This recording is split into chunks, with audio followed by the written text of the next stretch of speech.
श्रीराम समर्थ. श्री गणेशाला, शारदेला, समर्थ सद्गुरूंना, सूतांना, सनकादिकांना, शुकाचार्यांना वंदन करून क्षणभर नामस्मरण करू. श्रीमद भागवत सारामृत कथेचे श्रवण करू. ओम नमो भगवते वासुदेवाय. ओम नमो भगवते वासुदेवाय. ओम नमो भगवते वासुदेवाय. ओम नमो भगवते वासुदेवाय. ओम नमो भगवते वासुदेवाय. गोपाल कृष्ण भगवान की जय. सच्चिदानंद रूपाय विश्वोत्पत्त्यादि हेतवे तापत्रय विनाशाय श्रीकृष्णाय वयं नमः. श्रोते हो, नमस्कार. शुकाचार्य म्हणतात, राजा भगवान गोपाल कृष्ण उद्धवाला सांगतायत, य एतान्मत्पथो हित्वा भक्ती ज्ञान क्रियात्मकान. भक्ती, ज्ञान आणि कर्म हे माझ्या प्राप्तीचे 3 मार्ग आहेत. ते सोडून चंचल इंद्रियांच्या द्वारे जे क्षुद्र भोग भोगत राहतात ते वारंवार जन्म मृत्यूरूप संसाराच्या चक्रात फिरत राहतात. पुनरपि जननम पुनरपि मरणम पुनरपि जननी जठरे शयनम. स्वे स्वेधिकारे या निष्ठा सगुण परिकीर्तितः. आपापल्या अधिकारानुसार धर्माचे ठिकाणी दृढ निष्ठा ठेवणं याला गुण म्हटलंय आणि या विरुद्ध वागणं हाच दोष म्हटलंय. गुण आणि दोष यांच्या स्वरूपाविषयी हाच निश्चय आहे. शुद्धी विधीयेते. सर्व वस्तू सारख्याच असल्या तरी पदार्थांचे गुण दोष, शुभाशुभ किंवा शुद्ध अशुद्ध हे भेद पदार्थ योग्य किंवा अयोग्य हे ठरवण्यासाठी केलेले असतात. उद्धवा, धर्मार्थम व्यवहारार्थम. धर्मानुसार कर्म करणाऱ्यांच्या धर्मासाठी, व्यवहारासाठी आणि शरीर निर्वाहासाठी मी हा आचार सांगितलेला आहे. पृथ्वी, जल, तेज, वायू आणि आकाश ही पंचमहाभूतच ब्रह्मदेवापासून स्थावरापर्यंत सर्व प्राण्यांच्या शरीरांना मूळ कारण आहेत. अशा तऱ्हेने सर्व स्थावर जंगम शरीरांच्या दृष्टीने समान आहेत आणि सर्वांचा आत्मा एकच आहे. उद्धवा, वेदेन नामरूपाणी विषमानी समेष्वपी.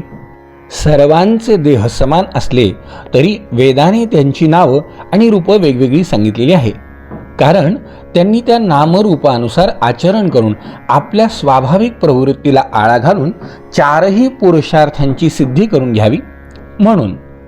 हे श्रेष्ठ उद्धवा, देश काल आदींबाबत आणि पदार्थांच्या बद्दल जे गुणदोषांचे विधान सांगितले गेले आहेत ते एवढ्यासाठी की कर्म नियमित रूपाने व्हावं म्हणून.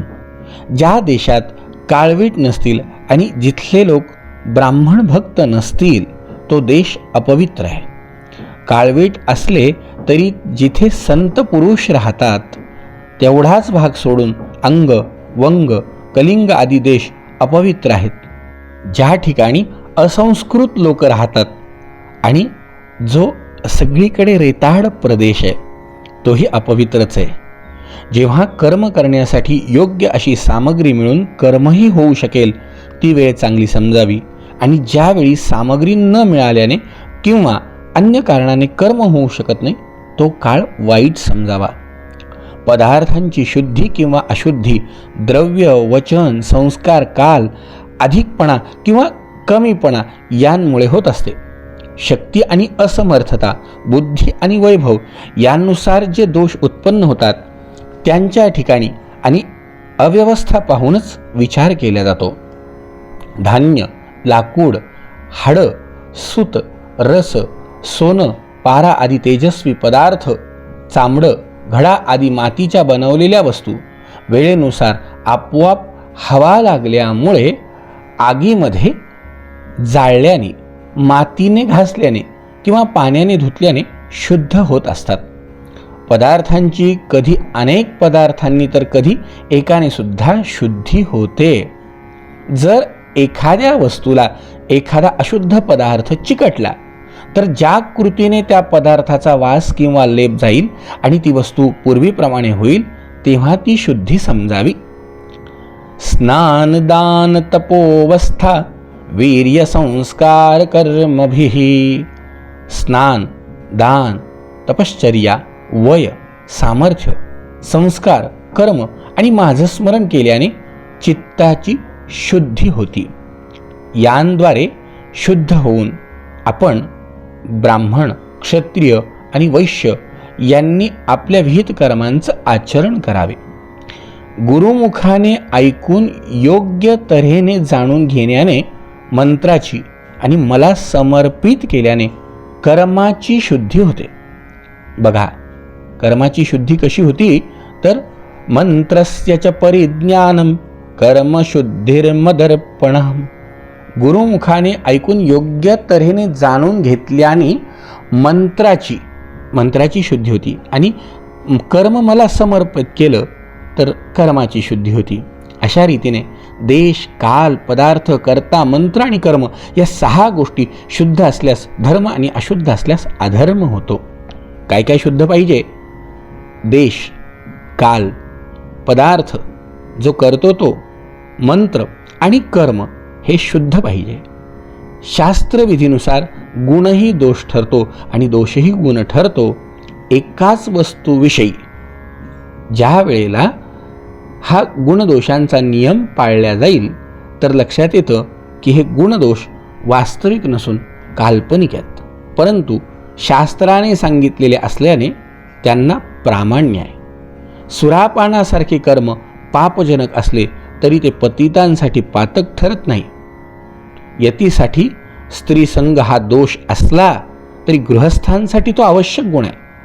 जे जमिनीवर झोपले आहेत ते तिथून कुठे पडतील? त्याचप्रमाणे पतित हे दुराचाराने आणखीन पतित ते काय होतील? यतो यतो निवर्तेत विमुच्येत ततस्ततः.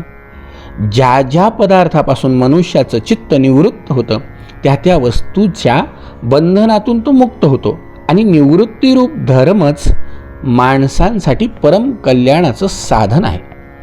कारण हा शोक, मोह आणि भय नाहीसा करणार आहे. विषयांवर गुणांचा आरोप करण्याने त्या विषयांबद्दल माणसाला आसक्ती उत्पन्न होते.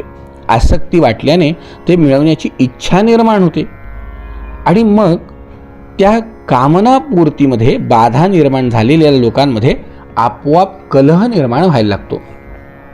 कलहामुळे सहन होणार नाही एवढा क्रोध उत्पन्न होतो. क्रोधामुळे बुद्धीवर अज्ञानाचं आवरण पसरतं आणि या अज्ञानामुळे मनुष्याची कार्याकार्याचे निर्णय करणारी चेतनाबुद्धी ताबडतोब लुप्त होते. म्हणून हे साधो, चेतनाशक्ती लुप्त झाल्याने मनुष्य असून सुद्धा नसल्यासारखा होतो. एखाद्या मूर्छा आलेल्या किंवा मेलेल्याप्रमाणे त्याची अवस्था होती. अशा स्थितीत तो स्वार्थाला पूर्ण मुकतो. विषयांचं चिंतन करता करता तो स्वतःला ओळखत नाही आणि दुसऱ्यालाही ओळखत नाही. त्याचं जीवन वृक्षाप्रमाणे ज्ञानशून्य होतं. लोहाऱ्याच्या भात्याप्रमाणे त्याच्या शरीरात श्वास चालू असतो एवढंच. लहान मुलाला औषध आवडावं म्हणून त्याला प्रलोभन दाखवावं, त्याचप्रमाणे वेदांमध्ये सांगितलेली फलश्रुती वास्तविक कल्याणकारक नसली तरी मोक्षाविषयी सूची निर्माण करणारी असते, म्हणूनच ती दिलेली आहे. मनुष्यांची मनं जन्मतः स्वतःचे अकल्याण करणाऱ्या विषय, इंद्रिय आणि आप्तेष्टांमध्ये आसक्त असतात. आपलं परमकल्याण न जाणणाऱ्या व देवादी योनिरूप पाप मार्गात भटकणाऱ्या, किंबहुना आणखीन पाप करून वृक्ष पाषाणादी योनीमध्ये जाणाऱ्या माणसांना हितचिंतक वेद त्याच विषयात कसा प्रवृत्त करील? करणार नाही. अर्थात त्यांनी त्याच्यातून बाहेर पडावं यासाठीच फक्त त्याला एक फलश्रुती दाखवली की त्या फलश्रुतीसाठी तरी तो त्या मार्गावरती येईल आणि एकदा त्या मार्गावरती आला, त्या मार्गाचं त्याला ज्ञान झालं की तो हळूहळू ज्या प्रवृत्ती आहेत त्या निवृत्तीमध्ये त्याच्या आपोआप बदलायला लागतील. काही अज्ञानी लोक वेदांचा हा अभिप्राय समजून न घेता वरवर गोड वाटणाऱ्या फलश्रुतीला भुलतात, पण वेदांचं रहस्य जाणणारे मात्र असं सांगत नाहीत. विषयांची इच्छा करणारे दीनहीन लोभी पुरुष स्वर्ग आदी फुलांनाच फळ समजतात. अग्नीच्या द्वारे सिद्ध होणाऱ्या यज्ञ आदी कर्मांना ते भुलतात. त्यामुळे त्यांना शेवटी देवलोक पितृलोक यांपर्यंतचीच प्राप्ती होती.